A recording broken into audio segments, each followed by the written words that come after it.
বিসমিল্লাহির রহমানির রহিম। বইয়ের নাম আল্লাহর দিকে আহ্বান। রচনায় একেএম নাজির আহমদ। প্রকাশনায় আহসান পাবলিকেশন, কাঁটাবন মসজিদ ক্যাম্পাস, ঢাকা। সূচিপত্র। গোড়ার কথা, মানুষের কর্তব্য, মুমিনের কর্তব্য, আল্লাহর দিকে আহ্বান ও নবীগণ, নতুন আইয়ামে জাহিলিয়াত, মুসলিম উম্মার কর্তব্য, আহ্বান জ্ঞাপনের প্রস্তুতি গ্রহণ, আহ্বানকারীর বৈশিষ্ট্য, আহ্বান জ্ঞাপনের ক্রমধারা, ইসলাম বিরোধী প্রভাবশালী গোষ্ঠীর প্রতি আহ্বান, নিরক্ষরদের প্রতি আহ্বান, আহ্বানকারীর ভাষণ। পৃষ্ঠা ৫। গোড়ার কথা। আল্লাহ রাব্বুল আলামিন ইচ্ছা করলেন তিনি এক নতুন জীব সৃষ্টি করবেন, যে হবে পৃথিবীতে তাঁর খলিফা বা প্রতিনিধি। আদম আলাইহিস সালামের সৃষ্টি আল্লাহর সেই ইচ্ছারই বাস্তবায়ন। খলিফা তাঁকেই বলা হয় মালিকের অধীনতা স্বীকার করে যিনি মালিকের দেয়া ক্ষমতা ইখতিয়ার প্রয়োগ করেন। খলিফা কখনো মালিক হতে পারেন না। মালিকের ইচ্ছা অনুযায়ী ক্ষমতা ইখতিয়ার প্রয়োগ করাই হচ্ছে তাঁর কর্তব্য। খলিফারূপে নতুন এক সৃষ্টিকে পৃথিবীতে পাঠানো হবে।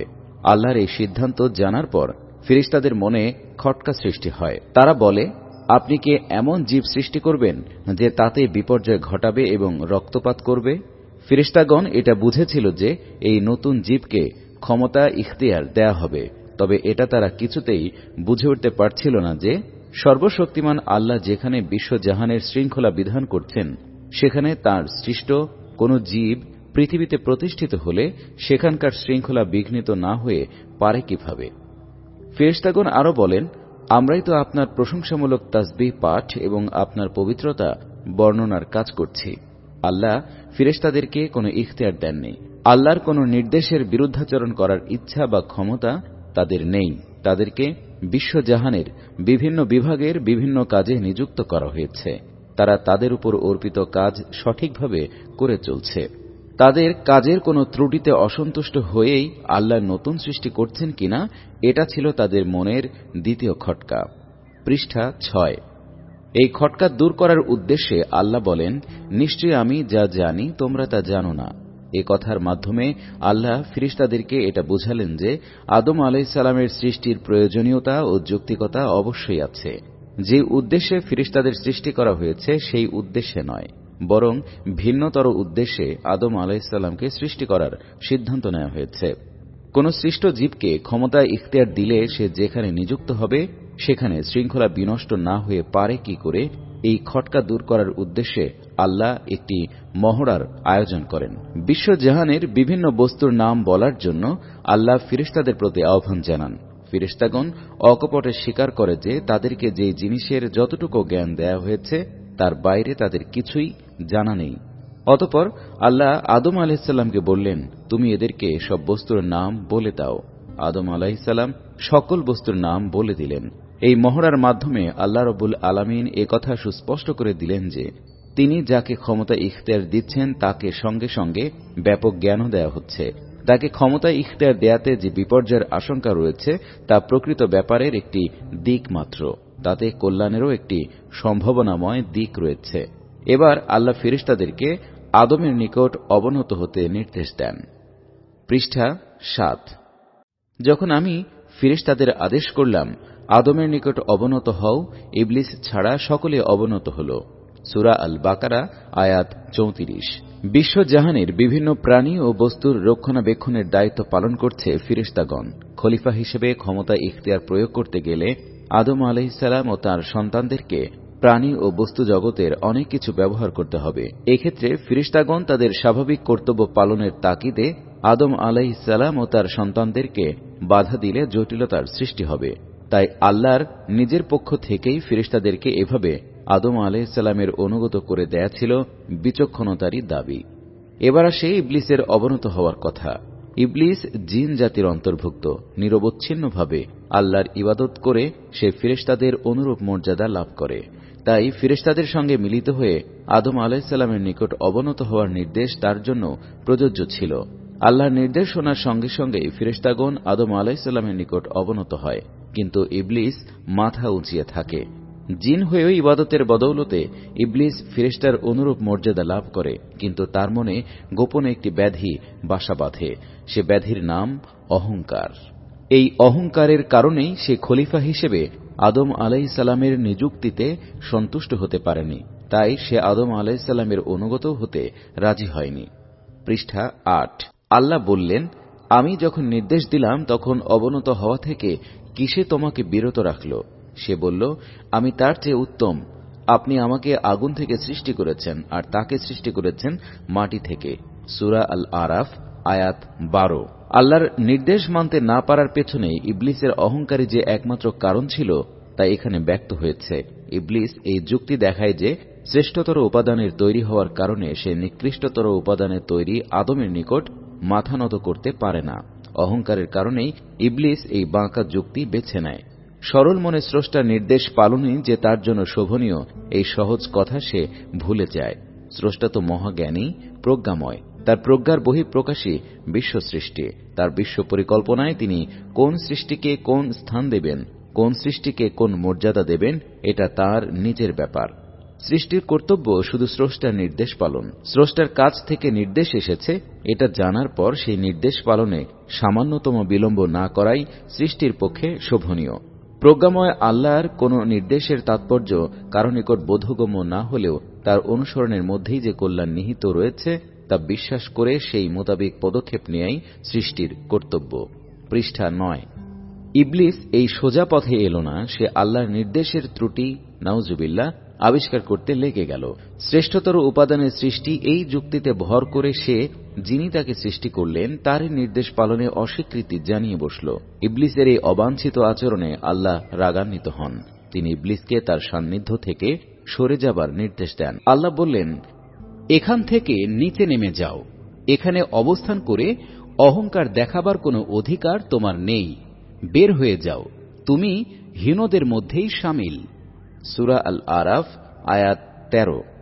আল্লাহ রাব্বুল আলামিনকে এত বেশি অসন্তুষ্ট হতে দেখেও ইবলিস সাবধান হল না। সে অহংকারে এতই মেতে উঠেছিল যে এই অবস্থাতেও সে আল্লাহর নিকট নত হয়ে ক্ষমা প্রার্থনা করল না। আল্লাহর আনুগত্য পরিহার করে অবাধ্যতার পথে দৃঢ়ভাবে অগ্রসর হওয়াকেই সে শ্রেয় মনে করল। সে বলল, আমাকে পুনরুত্থান দিবস পর্যন্ত সুযোগ দিন। আল্লাহ বললেন, তোমাকে সেই সুযোগ দেয়া হল। সূরা আল আরাফ, আয়াত ১৪-১৫। পৃষ্ঠা ১০। ইবলিস পুনরুত্থান দিবস পর্যন্ত বেঁচে থাকার সুযোগ চেয়ে নিল আদম সন্তানদেরকে আল্লাহর অবাধ্য বান্দায় পরিণত করার চেষ্টা চালানোর জন্য। ইবলিস অহংকারের বশবর্তী হয়ে বিদ্রোহের পতাকা উড়াল, অথচ তার গুমরাহের জন্য সে আল্লাহকেই দায়ী করে বসল। অর্থাৎ তার দৃষ্টিতে আল্লাহর অন্যায় নির্দেশই, নাউজুবিল্লাহ, তার বিদ্রোহের ক্ষেত্র রচনা করেছে। সংশোধিত হবার সর্বশেষ সুযোগটিও সে পদদলিত করল এবং আল্লাহর পথ থেকে আদম সন্তানদেরকে বিপথে নিয়ে যাবার সর্বাত্মক চেষ্টা চালাবার দৃঢ় সিদ্ধান্ত ব্যক্ত করল। সে বলল, আপনি আমাকে গুমরা করেছেন। আমি লোকদের জন্য সিরাতুল মুস্তাকিমের পাশে ওত পেতে থাকব। সম্মুখ, পেছন, ডান, বাম সব দিক থেকেই তাদেরকে ঘিরে ফেলব। আপনি তাদের অনেকেই কৃতজ্ঞ বান্দারূপে পাবেন না। সূরা আল আরাফ, আয়াত ১৬-১৭। ইবলিসের এসব অধ্যত্বপূর্ণ উক্তির জবাবে আল্লাহ তাকে এক কঠোর সিদ্ধান্ত শুনিয়ে দেন। পৃষ্ঠা ১১। আল্লাহ বললেন, লাঞ্ছিত ও উপেক্ষিত সত্তারূপে বেরিয়ে যাও। লোকদের মধ্যে যারাই তোমার আনুগত্য করবে আমি তাদেরকে এবং তোমাকে দিয়ে জাহান্নাম ভর্তি করব। সূরা আল আরাফ, আয়াত ১৮। এভাবে দূর অতীতের কোন এক সময়ে আল্লাহর এক সৃষ্টি ইবলিস আল্লাহর নির্দেশ অমান্য করে বসে এবং আদম আলাইহিসসালাম ও আদম সন্তানদের দুশমনী করাকে জীবনের ব্রত হিসেবে গ্রহণ করে। সেদিন থেকে আদম সন্তানেরা ইবলিসের পক্ষ থেকে চিরস্থায়ী দুশমনীর সম্মুখীন। পৃষ্ঠা ১২। মানুষের কর্তব্য। আল্লাহ মানুষকে ব্যাপক জ্ঞান দান করেছেন, কিন্তু সেই জ্ঞানও খুবই সীমিত। আল্লাহ রাব্বুল আলামিনের জ্ঞানের তুলনায় সেই জ্ঞান এতই তুচ্ছ যে তা হিসাবের মধ্যেই আসে না। এই সীমিত জ্ঞানের সাহায্যে কোন নির্ভুল জীবন বিধান রচনা করা মানুষের পক্ষে আদৌ সম্ভব নয়। আবার দুনিয়ায় অবস্থানকালে সঠিক পথের সন্ধান না পেয়ে মানুষ ইবলিসের শিকারে পরিণত হবে, সেটাও আল্লাহর অভিপ্রেত নয়। তাই মানুষের জন্য জীবন বিধান রচনার দায়িত্ব আল্লাহ নিজেই নিয়েছেন। প্রথম মানব আদম আলাইহিসসালাম এবং তার স্ত্রীকে পৃথিবীতে পাঠানোর প্রাক্কালে আল্লাহ মানুষের জন্য জীবন বিধান পাঠানোর ওয়াদা অতঃপর আমার নিকট থেকে তোমাদের জন্য হিদায়াত আসবে, যারা তা অনুসরণ করে চলবে তাদের ভয় ও চিন্তার কোনো কারণ থাকবে না। সূরা আল বাকারা আয়াত ৩৮। একে তো সীমিত জ্ঞানের অধিকারী হবার কারণে মানুষের পক্ষে কোনো নির্ভুল ও পূর্ণাঙ্গ জীবনবিধান রচনা করা সম্ভবপর নয়। তদুপরি আল্লাহর কাছ থেকে জীবনবিধান আসার পর অন্য কোনো জীবনবিধান রচনা করা এবং সেই মোতাবিক জীবনযাপন করার অধিকারও মানুষের নেই। পৃষ্ঠা ১৩। আল্লাহ প্রদত্ত জীবনবিধান উপেক্ষা করে মানুষ যদি অন্য কোনো জীবনবিধান রচনা করে এবং সেই অনুযায়ী জীবনযাপন করে, তবে তো মানুষ ইবলিসের যথার্থ শাগরিদেই পরিণত হয়। ইবলিসের মতোই সে বিদ্রোহী বলে গণ্য হয়। তখন ইবলিসের মতোই তার উপরও আল্লাহর অভিশাপ নেমে আসে। আল্লাহ নিকট একমাত্র স্বীকৃত জীবন বিধান হচ্ছে আল ইসলাম। সূরা আল ইমরান আয়াত ১৯। বাস্তব অবস্থা যখন তখন আপন মনের ইচ্ছা বাসনা অথবা অন্য কোনো ব্যক্তির ইচ্ছা বাসনার আনুগত্য না করে মানুষের জন্য শোভনীয় হচ্ছে একমাত্র আল্লাহর ইচ্ছা বাসনার আনুগত্য করা। এছাড়া অন্য কোনো আনুগত্যই আল্লাহর পছন্দনীয় নয়। যেই ব্যক্তি ইসলাম ছাড়া অন্য কোনো বিধান অবলম্বন করতে চায়, তার কাছ থেকে তা কবুল করা হবে না এবং আখিরাতে সে ক্ষতিগ্রস্তদের মধ্যেই থাকবে। সূরা আল ইমরান আয়াত ৮৫। প্রকৃতপক্ষে বিশ্বজাহানের যাবতীয় সৃষ্টি আল্লাহর নির্দেশের নিকট মাথা নত করে আছে। পৃষ্ঠা ১৪। আল্লাহর নির্ধারিত আইনগুলো মেনে বিশ্বলোকের সবকিছু নির্দিষ্ট দায়িত্ব পালন করে যাচ্ছে। সামগ্রিকভাবে বিশ্বজাহান আল্লাহর আইন মেনে চলছে বলেই বিশ্বের সর্বত্র শান্তি ও শৃঙ্খলা বিরাজ করছে। বিশ্বব্যাপী আল্লাহর যেসব আইন কার্যকর রয়েছে, সেগুলোর সাথে সঙ্গতিশীল আইন তৈরি করা মানুষের সাধ্যের বাইরে।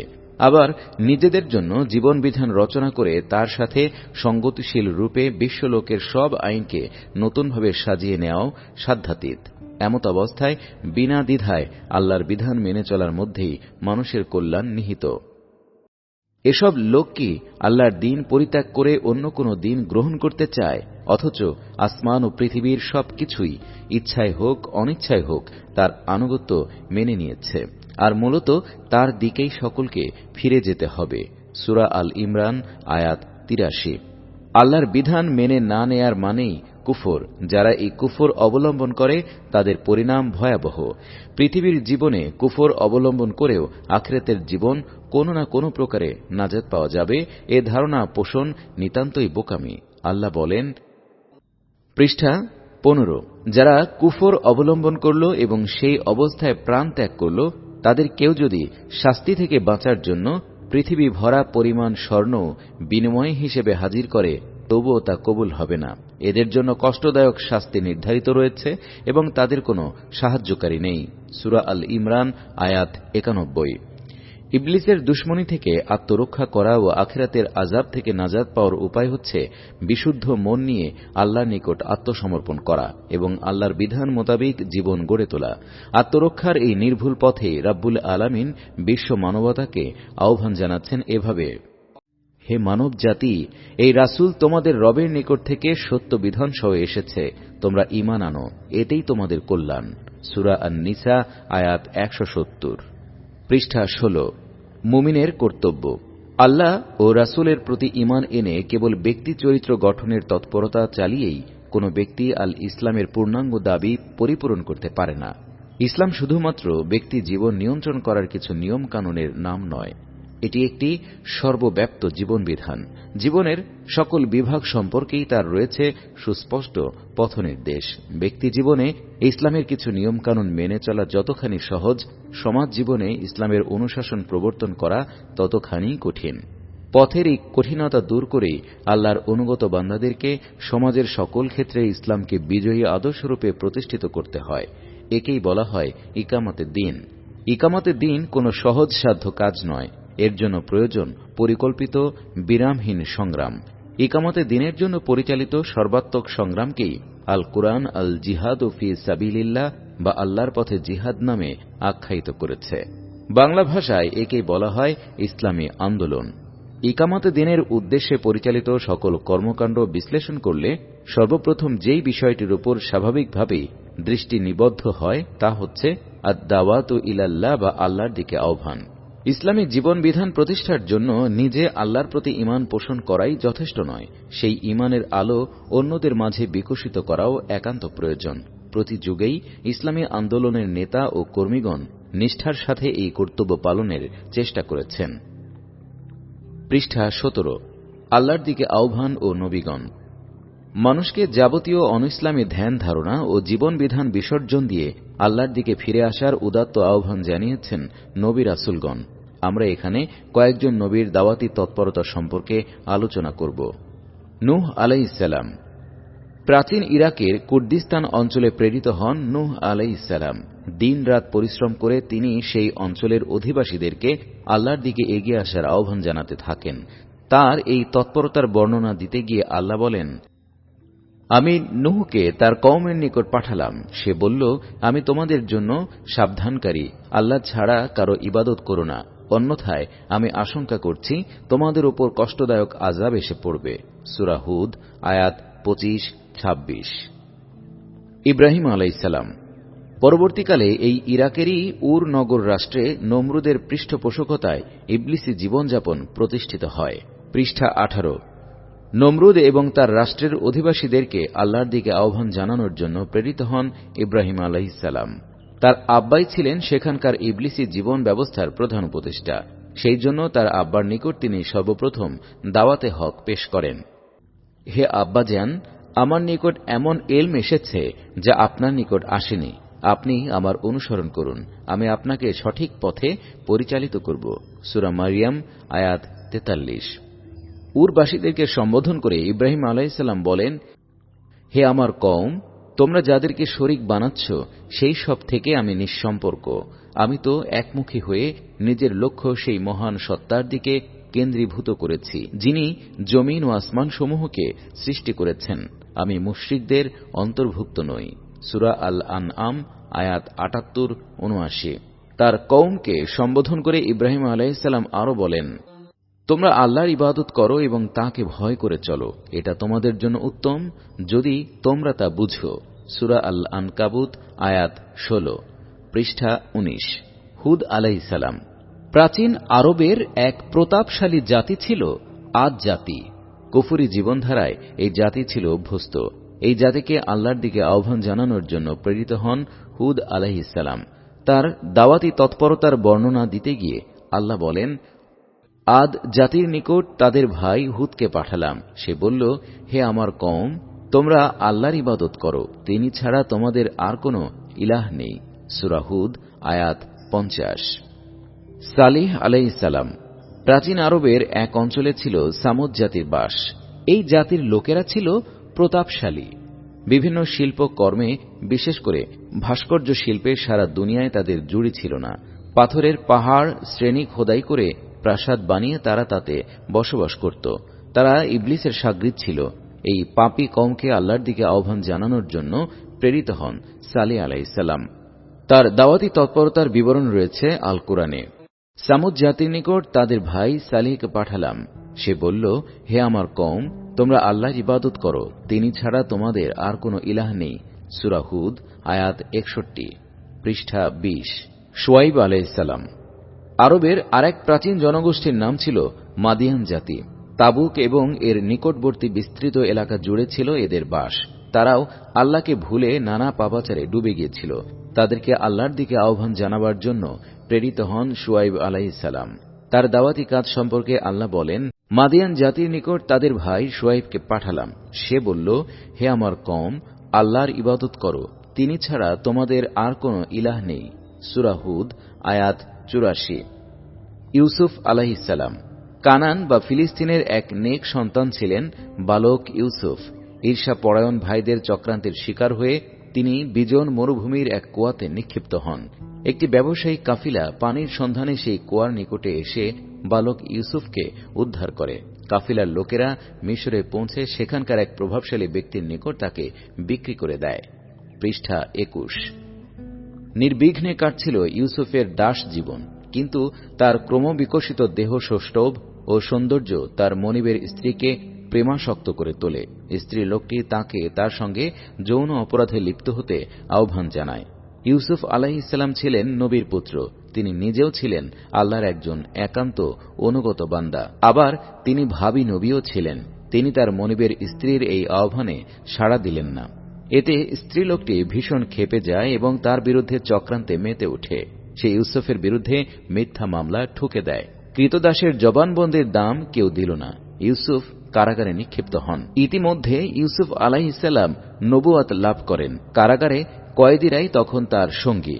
এরা মোটেই ভালো লোক ছিল না। যেই সমাজের উপরতলা ও নিচতলার সবাই পাপী, সেই সমাজ থেকে অপরাধী গণ্য হয়ে যারা কারাগারে আসে, তারা যে কি জঘন্য চরিত্রের লোক তা সহজেই অনুমেয়। ইউসুফ আলাইহিস সালাম এই অধঃপতিত আদম সন্তানগুলোকে টার্গেট বানিয়ে দাওয়াতি কাজ শুরু করেন। দুজন কয়েদির উদ্দেশ্যে তিনি যে দাওয়াতি ভাষণ পেশ করেন তা আল কুরআনে পরিবেশিত হয়েছে।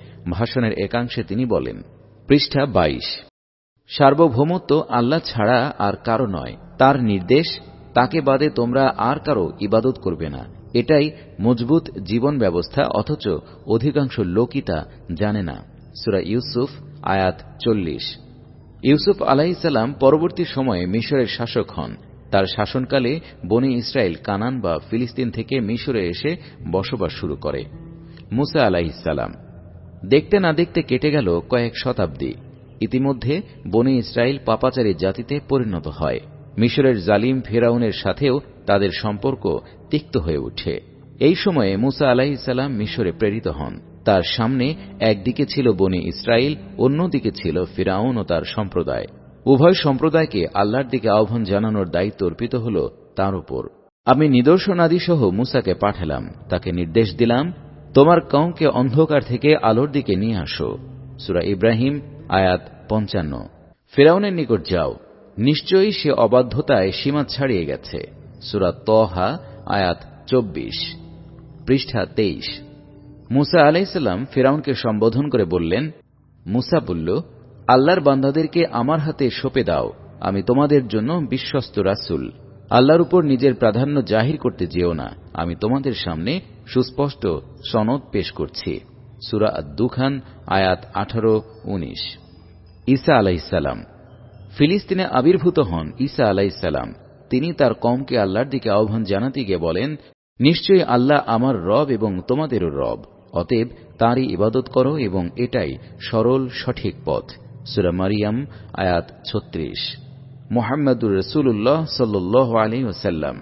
নবুয়তের তাজদীমালার সর্বশেষ দানা মুহাম্মদুর রাসূলুল্লাহ সাল্লাল্লাহু আলাইহি ওয়াসাল্লাম। তিনি শেষ নবী, আবার বিশ্ব নবীও।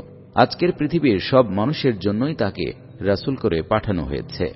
পৃষ্ঠা 24। মুহাম্মদুর রাসূলুল্লাহ সাল্লাল্লাহু আলাইহি ওয়াসাল্লাম 23 বছর ধরে নিরবচ্ছিন্ন সংগ্রাম চালিয়ে ইসলামী সমাজ প্রতিষ্ঠিত করে গেছেন। তার কর্মকাণ্ড বিশ্লেষণ করলে প্রথমেই যেই বুনিয়াদী বিষয়টি আমাদের দৃষ্টি আকর্ষণ করে তা হচ্ছে আদ-দাওয়াতু ইলাল্লাহ, অর্থাৎ আল্লাহর দিকে আহ্বান।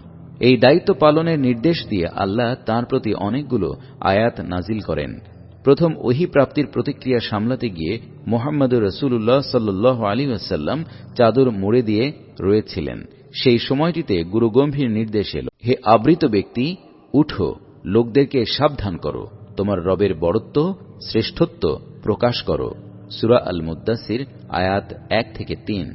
অন্যত্র বলা হচ্ছে, হে রাসূল, তোমার রবের নিকট থেকে যা কিছু নাজিল করা হয়েছে তা লোকদের নিকট পৌঁছিয়ে দাও। যদি তুমি তা না করো তবে তো রিসালাতের দায়িত্বই পালন করলে না। সূরা আল-মায়েদা আয়াত 67। তোমার রবের পথে লোকদেরকে ডাকো হিকমাহ ও উত্তম বক্তব্য সহকারে, আর যুক্তি প্রদর্শন করো সর্বোত্তম পদ্ধতিতে। সূরা আন-নাহল আয়াত 125, পৃষ্ঠা 25। এমত অবস্থায় তুমি আহ্বান জানাতে থাকো আর দৃঢ় থাকো যেমনটি তোমাকে আদেশ করা হয়েছে। ওসব লোকের ইচ্ছা বাসনার অনুসরণ করো না। সূরা আশ-শুরা আয়াত 15। বলো, আমার পথ তো এই যে আমি আল্লাহর দিকে আহ্বান জানাই। সূরা ইউসুফ আয়াত 108।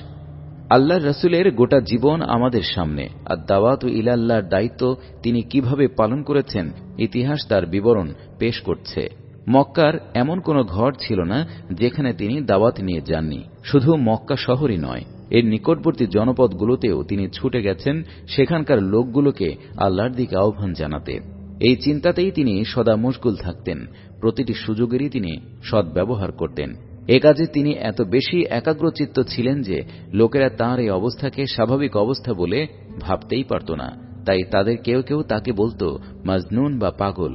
তিনি পাগল ছিলেন না, ছিলেন কর্তব্য পালনে পাগলপাড়া। তার দাওয়াতের মোদ্দা কথা ছিল, পৃষ্ঠা ২৬, তোমরা আল্লাহ ছাড়া আর কারো ইবাদত করো না, আমি তারই তরফ হতে তোমাদের জন্য ভয় প্রদর্শনকারী এবং সুসংবাদদাতারূপে আবির্ভূত। তোমরা তোমাদের রবের নিকট ক্ষমা প্রার্থনা করো, তাঁরই দিকে ফিরে আসো। তিনি নির্দিষ্ট কাল পর্যন্ত তোমাদেরকে উত্তম জীবন সামগ্রী দেবেন। অনুগ্রহ পাওয়ার মতো প্রত্যেক ব্যক্তিকে অনুগ্রহ করবেন, কিন্তু তোমরা মুখ ফিরিয়ে নিলে আমি তোমাদের জন্য এক বড় ভীষণ দিনের আযাব সম্পর্কে ভয় করছি। তোমাদেরকে আল্লাহর দিকে ফিরে যেতে হবে, তিনি সব কিছুর উপর ক্ষমতাবান। সূরা হুদ আয়াত ২-৪। পৃষ্ঠা ২৭, নতুন আইয়ামে জাহিলিয়াত। মানব সমাজে যখন ইসলামী জীবন বিধান প্রতিষ্ঠিত থাকে না, তখন প্রতিষ্ঠিত থাকে ইবলিসি বিধান। সেই অবস্থায় অধিকতর শক্তিশালী কোনো মানুষ অথবা মানব গোষ্ঠী সাধারণভাবে সকল মানুষের প্রভু সেজে বসে। এসব শক্তিধর ব্যক্তি নিজেদের ইচ্ছা বাসনা বা খেয়াল খুশি মানুষের উপর চাপিয়ে দেয়। অচিরেই সমাজ জুলুম নির্যাতনের জাতাকলে নিষ্পেষিত হতে শুরু করে। এসব মানুষের পক্ষে যেহেতু সত্য ও ন্যায়ের সঠিক মানদণ্ড নির্ণয় করা সম্ভব হয় না, সেহেতু অনেক ক্ষেত্রেই অসত্য সত্যে বরং অন্যায় ন্যায় পরিণত হয়ে যায়। পাপ পুণ্যের তারতম্য মনের গভীরে অবস্থান করলেও বাস্তব জীবনে তা আর বড্ড একটা দেখা যায় না।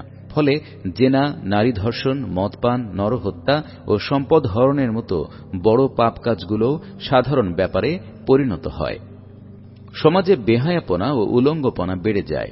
সংস্কৃতির নামে নাচ ও অশ্লীল গান প্রচলিত হয়। সমাজের শিল্প, সাহিত্য ও গণমাধ্যমগুলো যৌন সুরসুরি দেয়ার হাতিয়ারে পরিণত হয়।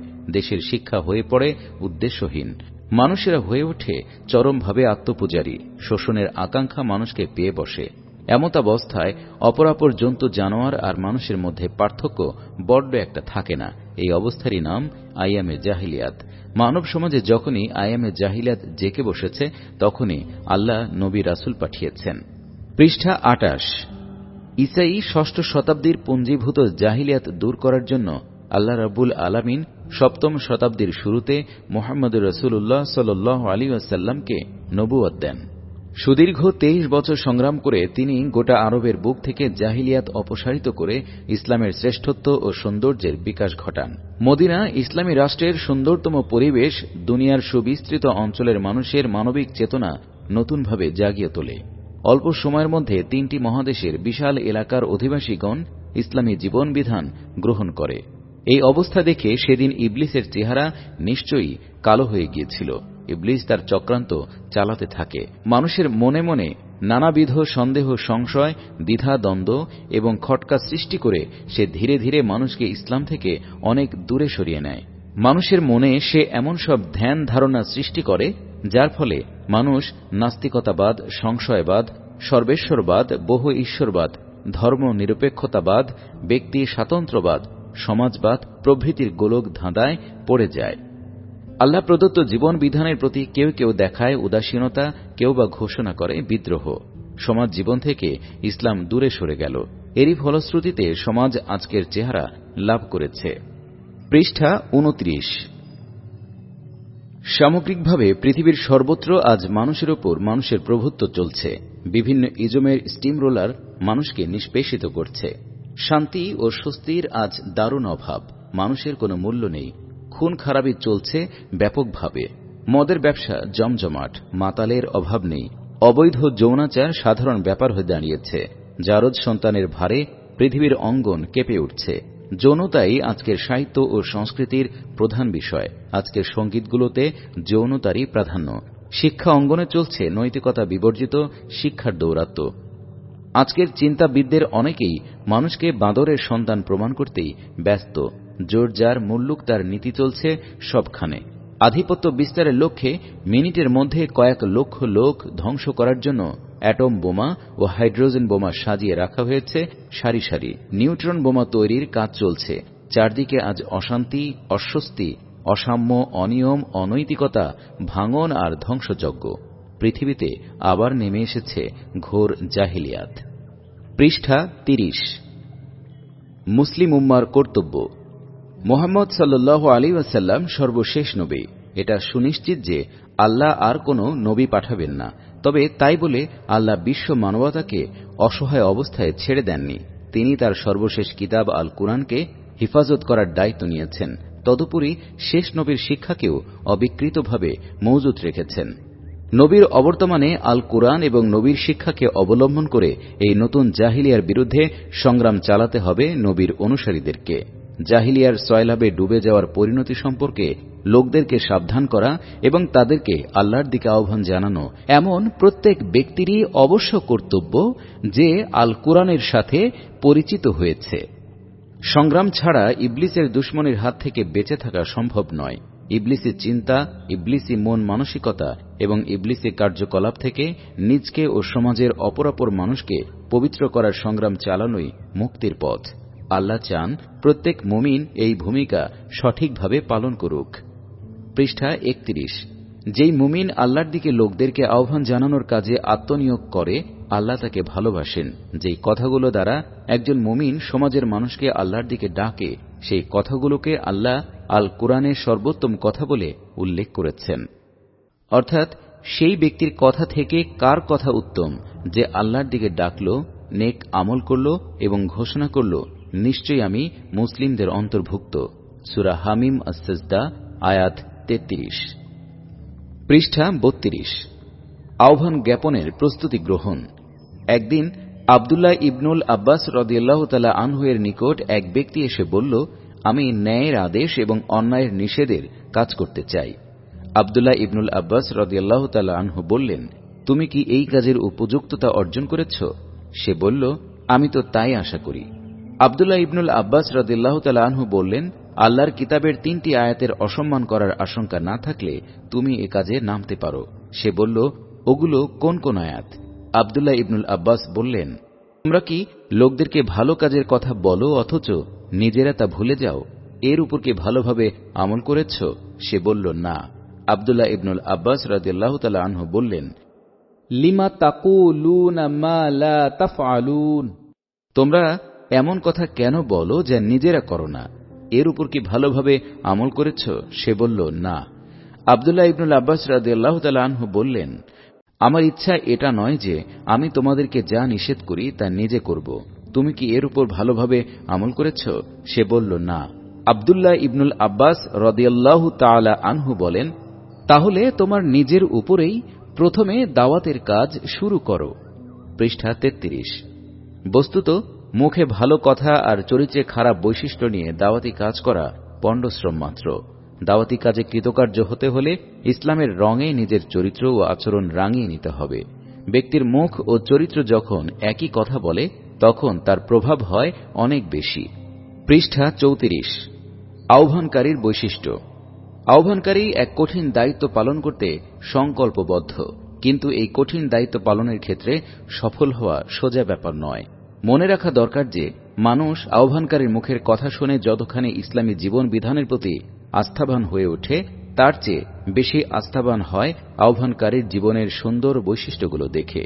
বস্তুত আহ্বান জ্ঞাপন তৎপরতায় টিকে থাকা এবং সফলতা অর্জনের জন্য আহ্বানকারীর জীবনে নিম্নোক্ত বৈশিষ্ট্যগুলোর সমাবেশ একান্ত প্রয়োজন।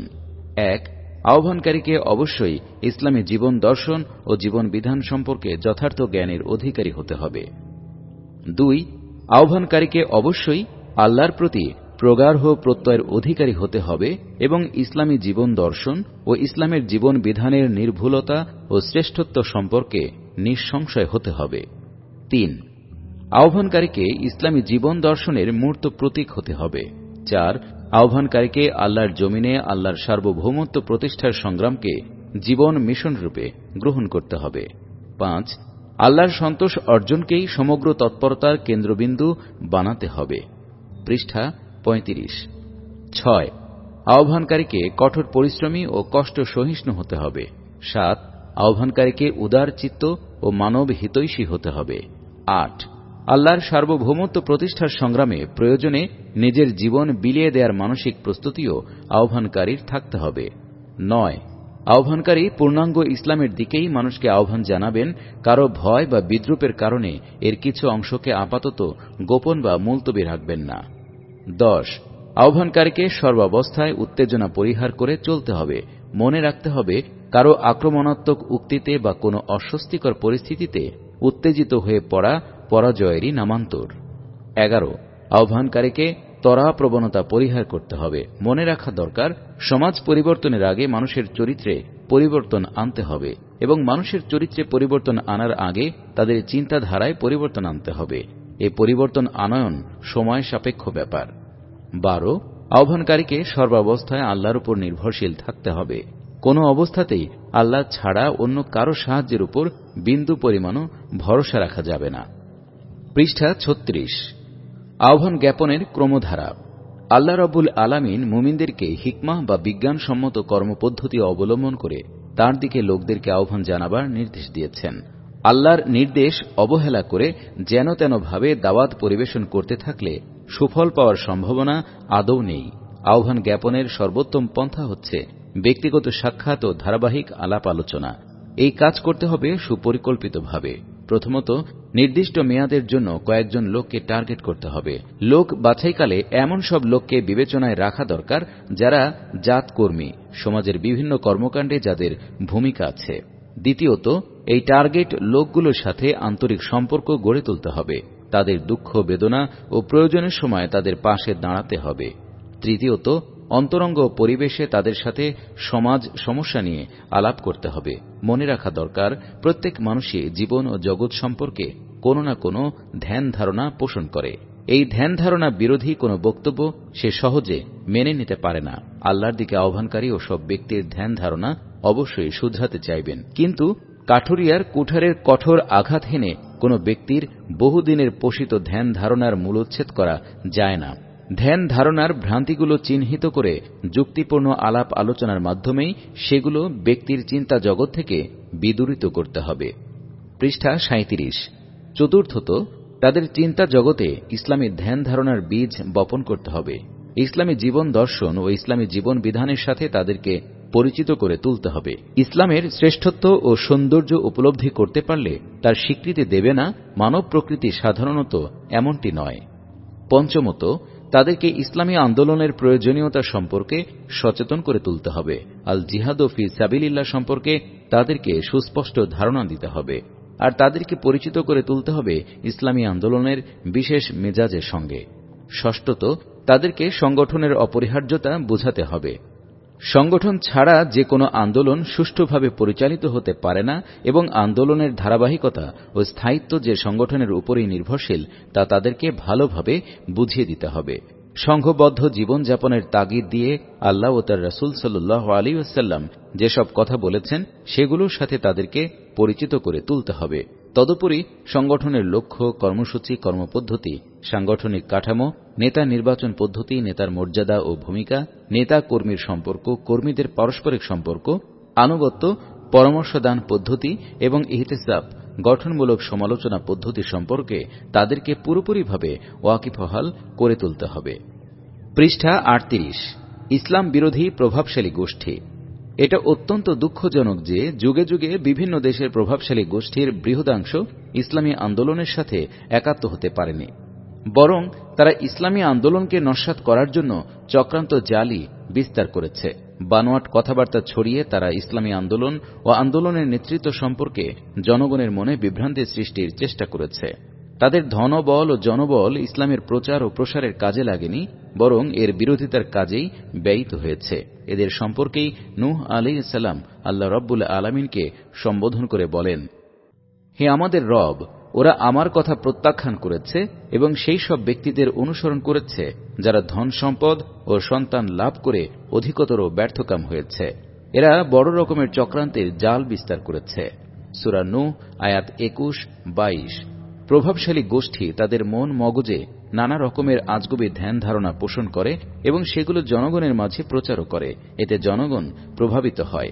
অতীতের বহু প্রভাবশালী গোষ্ঠী ফেরেশতার পরিবর্তে মানুষকে নবী করে পাঠানো পছন্দ করতে পারেনি। আবার মানুষ নবীর মাঝে অসাধারণ ও অলৌকিক কিছু না দেখলে তাকে নবী হিসেবে গ্রহণ করতেও তারা দ্বিধাগ্রস্ত ছিল।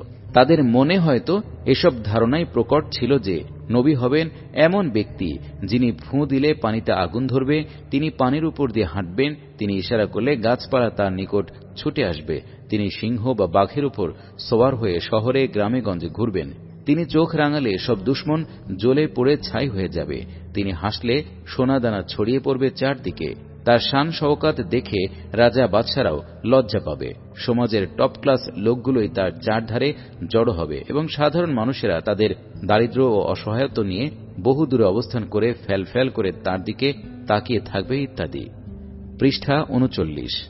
নবীর পবিত্র জীবন, তার পরিবেশিত নির্ভুল জীবন দর্শন তাদের নিকট মোটেই গুরুত্বপূর্ণ বিষয় ছিল না। তাদের আজগুবি ধ্যান ধারণার সাথে নবী জীবনের মিল খুঁজে না পেয়ে তারা নবীর বিরুদ্ধে অপপ্রচারে মেতে উঠত। আল্লাহর নবী নূহ আলাইহিসসালামের বিরুদ্ধেও সেই সমাজের প্রভাবশালী মহল এই ধরনের হীন তৎপরতায় লিপ্ত হয়েছিল। নবীকে সম্বোধন করেও তারা জঘন্য মন্তব্য করত। তার কওমের কাফির সর্দারেরা বলল, আমরা তো তোমাকে আমাদের মতোই একজন সাধারণ মানুষ দেখছি। আমরা আরো দেখছি যে আমাদের মধ্যে যারা নীচ হীন তারাই না বুঝে শুনে তোমার অনুসারী হয়েছে। কোন দিক দিয়েই তো তোমাদেরকে আমাদের চেয়ে শ্রেষ্ঠ দেখছি না। আমাদের ধারণা তোমরা মিথ্যাবাদী। সূরা হুদ আয়াত ২৭। পৃষ্ঠা ৪০। এই প্রভাবশালী মহলের আরেক বৈশিষ্ট্য হল এরা জালিম শাসকের হাত শক্তিশালী করে এবং ইসলামী আন্দোলনের গতিরোধ করার জন্য জালিম শাসককে উস্কানি দেয়। মূসা আলাইহিসসালাম যখন মিশরের বুকে আল্লাহর দ্বীনের দাওয়াত পেশ করতে থাকেন, তখন সেখানকার প্রভাবশালী ব্যক্তিবর্গ মূসা আলাইহিসসালামকে প্রতিহত করার জন্য ফিরআউনকে উস্কানি দিতে থাকে। ফিরআউনকে তার জাতির সর্দার ব্যক্তিরা বলল, আপনি কি মূসা ও তার লোকদেরকে দেশে ফাসাদ সৃষ্টির জন্য এমনভাবে খোলা ছেড়ে দেবেন এবং তারা আপনাকে ও আপনার মাবুদদেরকে পরিত্যাগ করে রেহাই পাবে? সূরা আল আরাফ আয়াত ১৬৭। কুফরি সমাজ ব্যবস্থার সুযোগ গ্রহণ করে যারা অবৈধভাবে প্রচুর ধন সম্পদ মজুদ করে, তারা নতুন সমাজ ব্যবস্থায় এই সুযোগ থেকে বঞ্চিত হবার আশঙ্কায় প্রচলিত সমাজ ব্যবস্থা পরিবর্তনের বিরোধী। আল্লাহর সার্বভৌমত্ব প্রতিষ্ঠিত হলে তাদের শোষণ বিধান বহাল থাকবে না বিধায় তারা ইসলামী আন্দোলনের জোর বিরোধিতা করতে থাকে। এদের সম্পর্কেই আল্লাহ রব্বুল আলামিন বলেন। পৃষ্ঠা ৪১। এমনিভাবে তোমাদের পূর্বে যেই জনপদেই আমরা কোনো ভয় প্রদর্শক পাঠিয়েছি, সেখানকার সচ্ছল লোকেরা এই কথাই বলেছে যে আমরা আমাদের বাপ দাদাকে একটি পন্থার অনুসারী পেয়েছি এবং তাদের পদাঙ্ক অনুসরণ করে চলছি। সূরা আজ-জুখরুফ আয়াত ২৩। ইসলাম বিরোধী প্রভাবশালী মহল শাসকদেরকে সঠিক পন্থা অনুসরণ করতে দেয় না। এক্ষেত্রে রোমের কাইজার হিরাক্লিয়াসের কথা বিশেষভাবে উল্লেখযোগ্য। হিরাক্লিয়াস তার সাম্রাজ্যের অন্যতম প্রদেশ সিরিয়াতে অবস্থানকালে মুহাম্মদ রাসূলুল্লাহ সাল্লাল্লাহু আলাইহি ওয়াসাল্লামের দাওয়াতি চিঠি তার নিকট পৌঁছে তিনি সিরিয়ায় উপস্থিত মক্কার লোকদেরকে দরবারে ডেকে নেন। বাণিজ্য কাফিলা প্রধান আবু সুফিয়ানকে হিরাক্লিয়াস অনেকগুলো প্রশ্ন করেন। প্রশ্নের উত্তরে আবু সুফিয়ান জানান যে মুহাম্মদ উচ্চ বংশীয় ব্যক্তি, তার পূর্বপুরুষদের কেউ বাদশাহ ছিলেন না, সমাজের নিপীড়িত শ্রেণী তার প্রতি আকৃষ্ট, তিনি কখনো মিথ্যা কথা বলেন না, তার অনুসারীদের সংখ্যা বেড়েই চলছে, যুদ্ধে তিনি কখনো হারেন কখনো জিতেন, তিনি কখনো ওয়াদা ভঙ্গ করেন না, সাম্প্রতিককালে কেউ আর এমন বক্তব্য নিয়ে ময়দানে আসেনি, এবং তিনি সালাত কায়েম, জাকাত আদায়, পারস্পরিক সম্পর্ক সংরক্ষণ ও নিষিদ্ধ কাজ বর্জন করার নির্দেশ দেন। এসব শুনে হিরাক্লিয়াস বলেছিলেন, তুমি যা বলেছ তা যদি সত্য হয় তাহলে নিশ্চয়ই তিনি নবী। আমি জানতাম তিনি আবির্ভূত হবেন। যদি আমি বুঝতাম যে তার কাছে পৌঁছতে পারব তাহলে আমি সাক্ষাৎ করতাম, আর আমি তার কাছে থাকতে পারলে তার পা দুখানি ধুয়ে দিতাম, তার রাষ্ট্র আমার পায়ের নিচের জায়গা পর্যন্ত সম্প্রসারিত হবে। পৃষ্ঠা ৪২। এরপর রাসূলুল্লাহ সাল্লাল্লাহু আলাইহি ওয়াসাল্লামের চিঠিখানা পড়া হল এবং দরবারে হইচই পড়ে গেল। হিরাক্লিয়াস একটি বিশেষ কক্ষে রোমের প্রধান ব্যক্তিদেরকে একত্রিত করে বললেন, রোমবাসীগণ, তোমরা কি স্থায়ী সফলতা ও হিদায়েত চাও? তোমরা কি তোমাদের রাষ্ট্রের স্থায়িত্ব কামনা করো? একথা শোনামাত্র প্রধানগণ বুঝতে পেল যে কাইজার তাদেরকে ইসলাম গ্রহণ করার পরামর্শ দিচ্ছেন। অসন্তুষ্ট হয়ে তারা আসন ছেড়ে দরজার দিকে ছুটে যেতে শুরু করে। এমত অবস্থায় হিরাক্লিয়াস ভড়কে যান এবং তিনি ভোল পাল্টে ফেলেন। তিনি বলেন, লোক সকল, আমি তোমাদের ধর্ম বিশ্বাসের দৃঢ়তা পরীক্ষা করছিলাম। তোমাদের কাছ থেকে যা আশা করছিলাম তা পেয়েছি। প্রধানগণ সন্তুষ্ট হয়ে কাইজারকে কুর্নিশ করে। প্রভাবশালী গোষ্ঠীর চাপের কারণে হিরাক্লিয়াস ইসলাম গ্রহণ করার সৌভাগ্য অর্জন করতে পারেননি। পৃষ্ঠা 43। প্রভাবশালী গোষ্ঠীর প্রতি আহ্বান। সমাজ কখনো নেতৃত্ব শূন্য থাকে না। সমাজের উপর থেকে নিচ পর্যন্ত সকল স্তরেই উল্লেখযোগ্য সংখ্যক লোক প্রভাব বিস্তার করে থাকে। জনসাধারণ সাধারণত এই প্রভাবশালী গোষ্ঠীর অনুসরণ করে থাকে।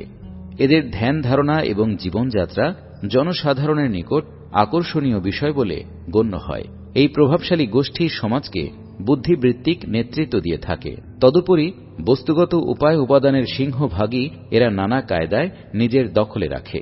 নেতৃত্বের আসনে আসীন হবার মৌলিক মানবীয় গুণাবলীও এদের মধ্যে পাওয়া যায়। প্রভাবশালী গোষ্ঠী যেই রং ধারণ করে, সমাজ ধীরে ধীরে সেই রং ধারণ করে থাকে।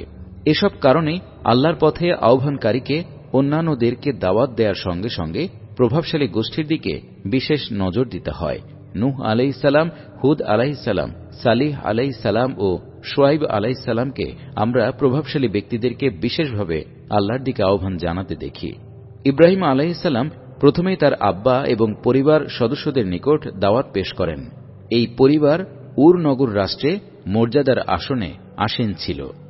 পৃষ্ঠা 44। অতঃপর ইব্রাহিম আলাইহিসসালাম নমরুদকে আল্লাহর সার্বভৌমত্ব মেনে নেয়ার আহ্বান জানান। মুসা আলাইহিসসালাম ফিরাউনের নিকট ওই একই আহ্বান পেশ করেন। দানিয়েল আলাইহিসসালামকে আমরা দেখি নেবুকাদনেজারের নিকট দাওয়াত পেশ করতে। ঈসা আলাইহিসসালাম প্রথমে প্রভাবশালী ইয়াহুদী পণ্ডিতদেরকে আল্লাহর পথে এগিয়ে আসার আহ্বান জানান। মুহাম্মদুর রাসূলুল্লাহ সাল্লাল্লাহু আলাইহি ওয়াসাল্লাম মক্কার প্রধান ব্যক্তিদের দিকে বিশেষ নজর দিয়ে দাওয়াতি তৎপরতা চালাতে থাকেন। প্রভাবশালী গোষ্ঠীর দিকে নজর দেবার কারণ হচ্ছে, ১. এরা ইসলামী জীবন বিধান গ্রহণ করলে জনসাধারণের পক্ষে ইসলাম গ্রহণের পথ সহজ হয়ে যায়। ২. এরা ইসলামী জীবন বিধান গ্রহণ করলে এদের আয়ত্তাধীন বস্তুগত উপাদানগুলো ইসলাম প্রতিষ্ঠার কাজে ব্যয়িত হয়। ৩. এরা ইসলামী জীবন বিধান গ্রহণ করলে এদের প্রতিভা ও বুদ্ধিবৃত্তি ইসলাম প্রতিষ্ঠার কাজে নিয়োজিত হয়। ৪. এরা ইসলামী জীবন বিধান গ্রহণ করে সঠিকভাবে আত্মগঠন করলে আন্দোলনের আগামী দিনের নেতৃত্ব এদের মধ্য থেকে গড়ে ওঠে। পৃষ্ঠা ৪৫। নিরক্ষরদের প্রতি আহ্বান। আজকের মতো অতীতেও মানব সমাজে কম বেশি নিরক্ষর লোক ছিল। অতীতের ইসলামী আন্দোলনগুলো স্বাক্ষর ও নিরক্ষর এই উভয় ধরনের লোকের নিকটই দাওয়াত পেশ করেছে। এ যুগে অনেকেই নিরক্ষরদের নিকট দাওয়াত সম্প্রসারণের বিষয়টিকে একটি নতুন সমস্যা হিসেবে চিহ্নিত করতে চান। ব্যাপারটি মোটেই এমন নয়। এই সমস্যা অতীতেও ছিল। আল কোরআনে সমস্যার সমাধানও রয়েছে। শেষ নবী মুহাম্মদ সাল্লাল্লাহু আলাইহি ওয়াসাল্লাম যেই সমাজে ইসলামী আন্দোলন সূচনা ও পরিচালনা করেছিলেন, সেই সমাজের বেশিরভাগ লোকই ছিল নিরক্ষর। কাজেই তাঁর পরিচালিত ইসলামী আন্দোলন ও সংঘটিত বিপ্লবের মাঝেই নিরক্ষরদের মধ্যে কাজ করার পদ্ধতি লুকিয়ে রয়েছে। তিনি সেই সত্তা, নিরক্ষরদের মধ্যে তাদের মধ্য থেকে একজন রাসূল আবির্ভূত করেছেন, তাদেরকে তার আয়াতসমূহ পড়ে শোনাতে, তাদেরকে পবিত্র করতে এবং তাদেরকে কিতাব ও কর্মকৌশল শিক্ষা দিতে। সূরা আল জুমুআ আয়াত ২। এই আয়াতে পরিষ্কারভাবে জানানো হয়েছে যে আল্লাহর রাসূল সাল্লাল্লাহু আলাইহি ওয়াসাল্লাম যাদের মধ্যে কাজ করেছেন তাদের বেশিরভাগই উম্মি বা নিরক্ষর ছিল। এই নিরক্ষর জনগোষ্ঠী ছিল আল্লাহর রাসূলের কর্মক্ষেত্র। পৃষ্ঠা ৪৬। আল্লাহর রাসূল সাল্লাল্লাহু আলাইহি ওয়াসাল্লাম নিরক্ষরদের মাঝে যেই সব কাজ করতেন তা হচ্ছে, ১. আল্লাহর আয়াতসমূহ পড়ে শোনানো। ২. ঈমান আনয়নকারীদের তাজকিয়া অর্থাৎ তাদের ধ্যান ধারণা, কথাবার্তা, পোশাক পরিচ্ছদ, খানাপিনা, কাজকর্ম এবং পারস্পরিক লেনদেন থেকে যাবতীয় মলিনতা ও অপবিত্রতা দূর করে তাদেরকে উন্নত মানের ব্যক্তিরূপে গঠন। ৩. আল্লাহর কিতাবের লক্ষ্য ও উদ্দেশ্য এবং সেই উদ্দেশ্য হাসিলের কর্মকৌশল শেখানো। এই আয়াতের আলোকে যেই বিষয়টি বিশেষভাবে বিবেচ্য তা হচ্ছে এই যে আল্লাহ রাসূল সাল্লাল্লাহু আলাইহি ওয়াসাল্লাম নিরক্ষর জনগোষ্ঠীকে আল্লাহর বাণী পড়ে শোনাতেন, অর্থাৎ তিনি মৌখিকভাবে আল কোরআন পেশ করতেন আর আল কোরআনের শিক্ষার আলোকে চরিত্র গঠনের জন্য লোকদেরকে উদ্বুদ্ধ করতেন। আজকের যুগেও আল্লাহর দিকে আহ্বানকারীদেরকে সরাসরি নিরক্ষরদের নিকট পৌঁছতে হবে এবং ইসলামের শিক্ষাসমূহ অত্যন্ত সুস্পষ্ট ও বোধগম্য ভাষায় মৌখিকভাবে তাদের নিকট উপস্থাপন করতে হবে। পৃষ্ঠা ৪৭। আহ্বানকারীর ভাষণ। আহ্বানকারীর ভাষণে প্রধানত নিম্নোক্ত বৈশিষ্ট্যগুলো থাকা প্রয়োজন। ১. আল্লাহর দিকে আহ্বানকারী আল কোরআনের আয়াত এবং রাসূলুল্লাহ সাল্লাল্লাহু আলাইহি ওয়াসাল্লামের বাণী পরিবেশন করে লোকদের আপন ভাষায় তার ব্যাখ্যা বিশ্লেষণ করবেন। এজন্য আহ্বানকারীকে আল কোরআন সহিভাবে পড়তে পারার যোগ্যতা অর্জন করতে হবে। 2. আহ্বানকারীর ভাষার মান শ্রোতাদের সমঝ শক্তির অনুরূপ হওয়া আবশ্যক। সহজ, সরল ও সুস্পষ্ট ভাষায় বক্তব্য পরিবেশন করতে হবে। 3. তার্কিকের তর্ক পদ্ধতি অবলম্বন না করে বিশ্বজাহান ও মানব অস্তিত্বের বিভিন্ন নিদর্শন থেকে উদাহরণ ও যুক্তি পরিবেশন করে বক্তব্যকে জোরালো করতে হবে। তর্কের ধূম্রজাল সৃষ্টি করে শ্রোতাদেরকে বিহ্বল না করে সহজ যুক্তি দ্বারা তাদের চিন্তার দিগন্ত খুলে দিতে হবে। 4. সংযত ভাষায় বক্তব্য রাখতে হবে। দায়িত্বহীন উক্তি ও উস্কানিমূলক ভাষা পরিহার করতে হবে। সমাপ্ত।